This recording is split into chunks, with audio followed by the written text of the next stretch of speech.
நம்ம சென்னை சில்க்ஸின் ஆடி blast, சேவிங்ஸும் blast, கலெக்ஷனும் blast.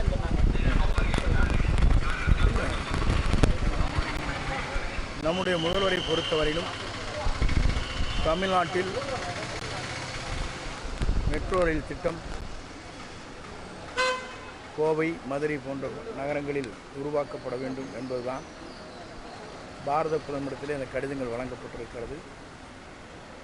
இந்த கடிதத்தின் அடிப்படையில் வழங்க வேண்டும் என்பதுதான் நம்முடைய அவா. அதை முதலமைச்சர் அவர்களே பாரத பிரதமரை சந்திக்கின்ற போது அந்த கடிதத்தை வழங்கியிருக்கிறார்.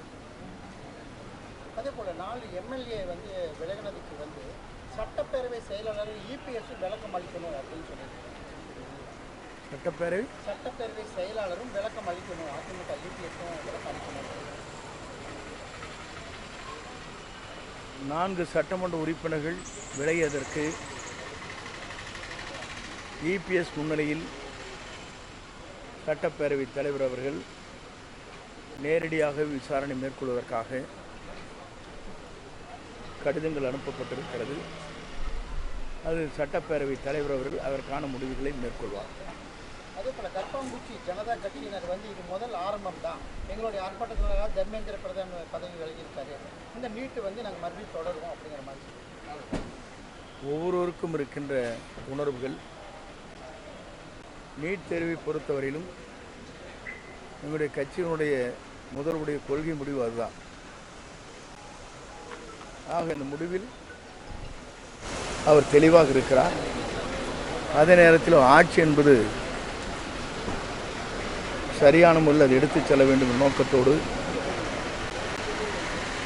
அந்த உணர்வுகளை பாரத பிரதமரிடத்திலே வெளிப்படுத்தி இருக்கிறார். நம்முடைய விஜிலன்ஸ் ஆன்டி கரப்ஷன் என்று சொல்லப்படுகிற அந்த துறை எல்லா துறையை சார்ந்தவர்களிடத்திலும் என்ன நடைபெறுகிறது என்று மாவட்ட வாரியாக ஒரே நேரத்தில் ஒரு துறையை ஆய்வு செய்து அவருடைய வழக்கம் அதை தொடர்ந்து பின்பற்றுகிறார்கள். ஆகவே வருவாய்த்துறையை சார்ந்தவர்கள் தங்களுக்கு இருக்கிற பிரச்சனைகளை அரசிடத்தில் எடுத்து சொல்ல வேண்டுமே தவிர ஆர்ப்பாட்டத்தின் மூலமாக வெளிப்படுத்துவது அந்த துறையின் செயலிடத்திலே அதை சொல்லியிருக்க வேண்டுமே தவிர வேறொன்றுமில்லை. மேகதாது பிரச்சனையை தெளிவாக இருக்கிறார் நம்முடைய முதலமைச்சர். மேகதாது அணையை பொறுத்தவரையிலும் ஒரு செங்கலை கூட அவர்கள் எடுத்து வைக்கக்கூடாது, கொடுக்க அனுமதிக்க மாட்டேன் என்பதுதான் நம்முடைய முதலுடைய கொள்கை முடிவு. சிவகாசியில் தொடர்ந்து பட்டாசு விபத்துகள் ஏற்பட்டு இருக்கிறோம். அங்கே இருக்கக்கூடிய பட்டாசுகளில் ஆய்வு செய்யலாம். ஏன்னா இது விதிமுறை இல்லாமல் இருக்கின்ற இல்லை, விதிமுறைகளை மீறி இருக்கின்ற எந்த பட்டாசு தொழிற்சாலைகளாக இருந்தாலும் அதை உடனடியாக நடவடிக்கை மேற்கொண்டு தான் வருகிறது அரசு. ஒரு இடத்திலே நடவடிக்கை மேற்கொள்கிற போது மற்றொரு இடத்திலே ஒரு குடோனிலே சென்று